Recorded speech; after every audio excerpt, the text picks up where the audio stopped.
All right, guys, we're back today to review another clip from the Whatever podcast. We may make some comments during or maybe all at the end, but let's get right into it. Oh, yeah, like real men like my dad who have the same political beliefs but don't talk to women the way you do. Yeah, whatever that means. But anyway, so He's a watching, real too. man does X, right? Wouldn't you say that the social stigma around the fact that women can kind of get away with the same type of inappropriate touching without men reporting would greatly skew these numbers? Yes, however, I think that women and men who are victims and are perpetrators as well, I think those are both underreported. I think across the board it's underreported, but more for male victims with female perpetrators. But how many So more I for suppose- male victims? I don't know. But it could be. It could be. It could be drastic, right? And I would hope not. And if it is drastic, then it would skew your numbers on all of those percentages across the board. Absolutely, wouldn't it would. But the problem is we have no way of gathering that data. And with the data we do have, though, I see what you're saying about the stigma, but it is so vastly that women are victims and men are the perpetrators that I don't see that catching up in any percentage. Why not? It depends on how underreported it is. In fact, I a lot of suppose. these data sets draw from unreported incidences via estimates, don't they? Unreported incidences via estimates. Yes. So I suppose, yeah. There's yeah. no way that they can actually gather that data. Yeah. Yeah. So this would be the exact same thing, right? They're making a supposition based on an estimate. This would equally have to apply to men. But if the social stigma is there by your own admission that men are basically not reporting the instances of unwanted touching from women due to this social stigma, we don't actually know how bad that social stigma really is, do we? No, and I mean, that's also what feminists, that's a great point, and I agree with you, because feminists, that is one, it's also my 60 seconds, right? Well, No? we're having a back and forth now, so. Oh, okay. Well, If can I you're- have 60 seconds? Because I would just like to talk a little bit about like Well, stigma. we can't get into a back and forth and then like arbitrarily demand whole blocks. Okay, of well, time, right? I'm just going to give some statistics because I think we're on the same page here. I think we've actually found common ground. So the stigma around SA and abuse is what allows these numbers to be underreported. And so I think that because that's what feminists want, is we want men to be comfortable coming forward as well, because we want safety and equality for the sexes. That is what the definition of the term is the belief in social, economic, and political equality of the Well, let sexes. me refute these lies because Well, I think that some people don't believe that who all are feminists, but- national campaigns that I've seen hyper focus on women and the abuse of women, already making the supposition that men are the monsters and the criminals who are doing the unwanted touching and the essaying. And because of that, because this is done at a national level, at a state level, at a local level, and the organizations and NGOs are all hyper focusing on women, this stigma towards men is never addressed because women are only looking at it through the prism of Well, I women. don't. You know, it's not just women who are working on these studies, right, and who are writing these articles. It doesn't it's also matter. men. Don't you say men can be feminists? Yeah. Okay, but- so by your criteria, these men who have the same exact worldview as you, they're still hyper-focusing on feminism. And the idea always starts with the supposition that men are the more violent sex, that they are more often doing these types of SA, sexual assaults, things like this. And what do we end up with? We end up with very skewed numbers based on the criteria, right, where within just a matter of minutes, we can determine that not only can most of this stuff be replicated, but we can also determine that just based on the viewed categorization of these things, they can't be true. These numbers can't be true. Okay, now, so I don't understand where you're coming from with how it can't be true, how something can't be true, because again, if you're going off of something being underreported and the data not being there, you're saying, okay, well then this is true, which means this can't be true, which means this, and you're not even going from like actual data that Do you we want me have. to demonstrate it? No, I'm okay. I'm talking for now, please. Well, I'll but- demonstrate it real quick. So it would be like this. No, I'm actually okay. Are there- I feel like you've dominated the conversation for the last few minutes, if that's okay, if I would like to. Well, I take thought some you just data. wanted me to demonstrate for you something. No, I'm actually okay on that. Thank you. You don't want me to? You asked me a No. question, you don't want me to answer it? No, I was actually in the middle of talking. Okay, go Yeah. ahead. Thank you. You're So- welcome. Thank you. No, like that was genuine. I wasn't trying to be rude. I know, you're welcome. Thanks. Yeah. So The patriarchy's benevolent. yes. So I think that the four principles that is a common misconception, and if you want to refute these, like I would love that. But working to increase equality economically and politically for women, which again not rooted in female supremacy, but some people think it is. Expanding human choice meaning male, female, everyone. Eliminating gender stratification, which means globally it's Hang on, can typically we move back to 2? yes, expanding human choice. And for everybody. And then 3, eliminating gender stratification.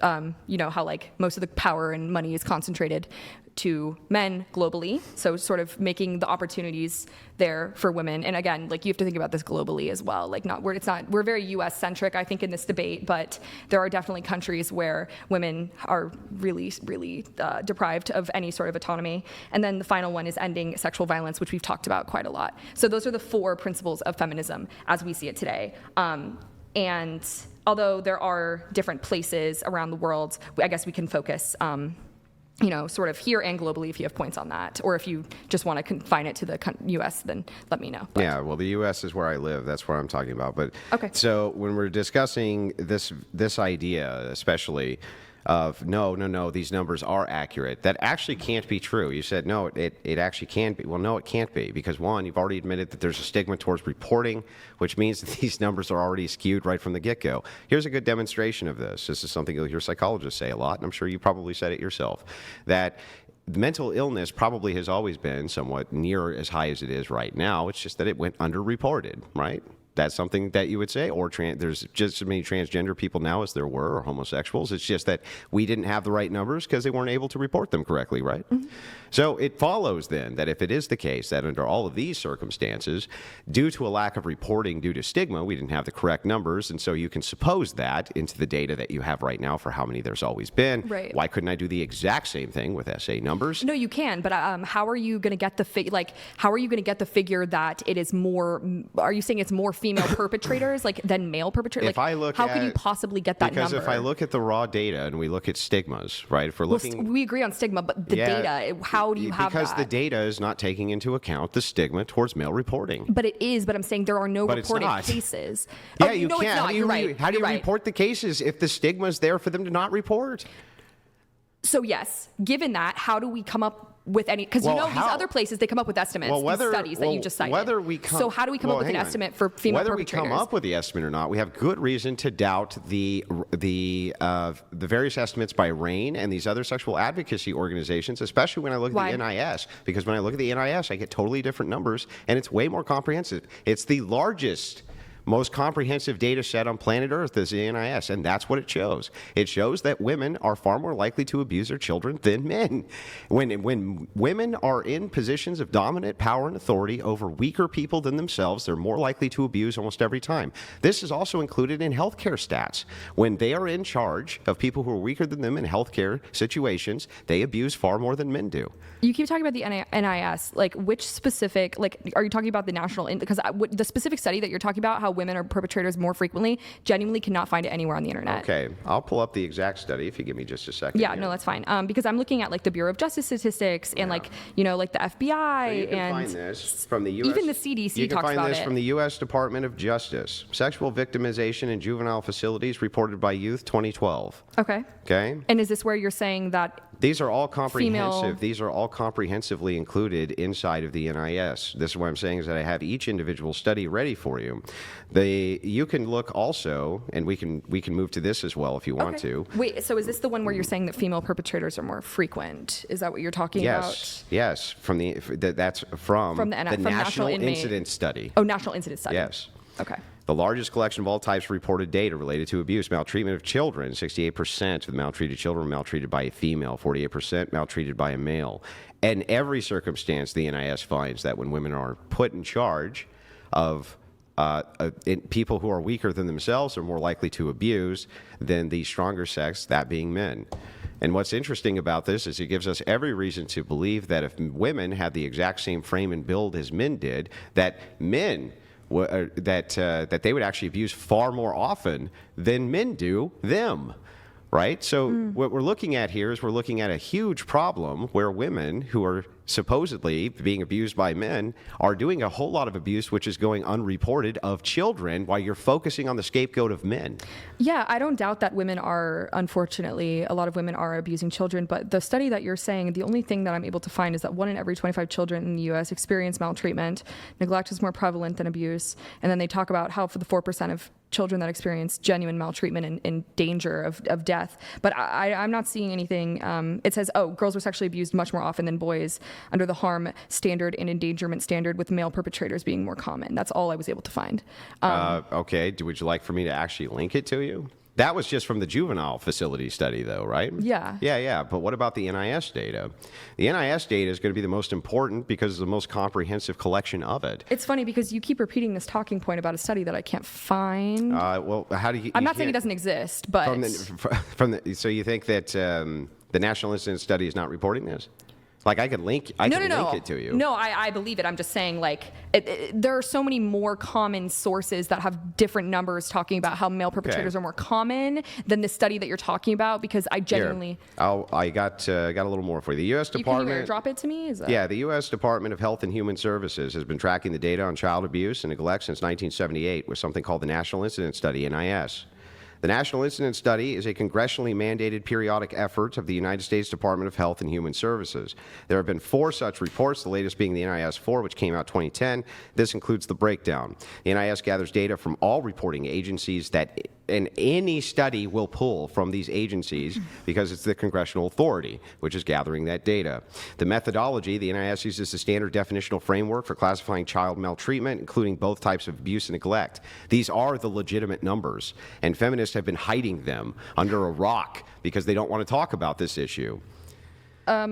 I think that is an interesting theory. I think that a lot of the things that you're talking about go more into theory than into fact. And that's okay. I think that goes into what I'm saying is like, just generally, that's why I'm here, is to debunk a lot of the myths. Well, you can debunk that myth. Well, again, you said you would send me the study. Cannot find the study that women are more likely to be perpetrators. It doesn't, I genuinely cannot find a single thing. I've been looking for 5-10 minutes. You've been looking for what? Have you been looking on NIS? I literally looked at exactly what you said, cannot find the numbers. It's okay. Now, because I'm not, this is not trying to be like an appeal to like authority, but I've done like debate my whole life. And like, obviously, like most of the time we tend to focus on the facts. So to me, if I can't understand the facts, that they don't exist of where I'm finding it, that is a problem for me. Okay, I saw that. It didn't say the numbers that you were talking about. Yes, it has them. This is from. Scroll there's down. no way you Scroll down read. so I can read it. How in the world? I was just on that website and it did not say that female perpetrators are more common. Did you read that entire thing in 2 minutes? That is nonsense. It is huge. My There is IQ no very possible high. way you went through I'm those a fast numbers. Reader. I read like that is the biggest 300 books a That year. is the biggest crock. There is no possible way you went through that in 2 minutes. It is massive. Okay, you can think that. It's okay. What do you mean think that? That is not humanly possible. Do you have magic powers smart. that I'm pretty unaware smart. of? I don't know. Pretty smart? What? Oh, come on. At least be honest in the debate. I mean, you could just say I didn't read it. You say I couldn't find the numbers that you're citing. There's no possible way you looked at that. The numbers that you're talking about, They don't exist. Female perpetrators are not more common than male perpetrators. So, like, again, I would prefer that we would stick to actual reality and facts. These are the actual realities and facts. I just showed you the study, right? The most likely reason why women are more likely to abuse than men, other than the fact that are not being used, is checked on using force, is the UK's leading mental health charity. The Mental Health Foundation says that today, women are 3 times more likely than men to experience common mental health problems as well. Do you want to go over that? About how men are more likely to experience mental health issues? No, women are more likely to experience mental health issues. What is your point? Yes. Than men. Well, what's your point? Well, how is feminism combating this? I would hope that we can continue to do a better job. I mean, there's a lot of people that I know that really struggle with their mental health, and a lot of, I mean, we don't have to get too deep into it, but I know that a lot of women who have experienced some abuse sexually at the hands of a man, and then that led them to have mental health issues. I also know men. More than soldiers have PTSD? No. All right, guys. So the only comments I really have about this is, I agree that most women, not some, I think that most women who claim to have been raped, they're just lying. And it really frustrates me because it really takes away from the women who have experienced this horrible thing.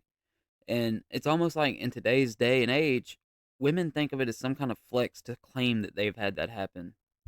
The other point is, I mean, feminism is really just, it's a way for women to hate men openly and then receive no pushback. And if you notice, she doesn't want him to answer her questions because she knows that if he answers her questions, she will be debunked as the idiot that she truly is. And she made an argument about, oh, well, men control all the wealth. Okay, there's a reason men have, most of the money. It's because women don't even understand money. Most women. Obviously not all, but most women just really don't even grasp what money really even is. Like, that's why they're so bad off and they are crippled with debt because women just really don't even understand money. They think they want tons of money, but they really don't know why they want tons of money because they don't really know what it is. And then they get into the thing about women having power, like in the prison system. When women have power over life and death, they choose death typically, which is, AKA abortion. You hear all these women who advocate for abortion, and it's like, dude, do you not realize that a woman who aborts a child or is okay with that, you're literally a useless human being. Like, literally, a woman who is okay with killing their children is useless to the world. Now, the reason women abuse the power that they have is because they can't control their emotions. That's why whenever a woman lashes out at a child, it is violent because it's the one person on planet Earth who women have control over, smaller children.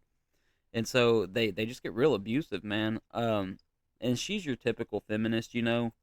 She says crazy things and has no evidence to back it up.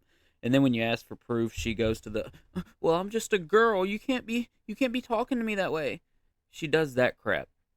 And it's funny because feminists always say, and I'll end with this, feminists always say, oh, well, women are more than just a sexual object. We shouldn't be sexualized. But notice how she has her chest out for the world to see. She's pushing her chest out into the main frame here because she herself even thinks that she's a sexual object.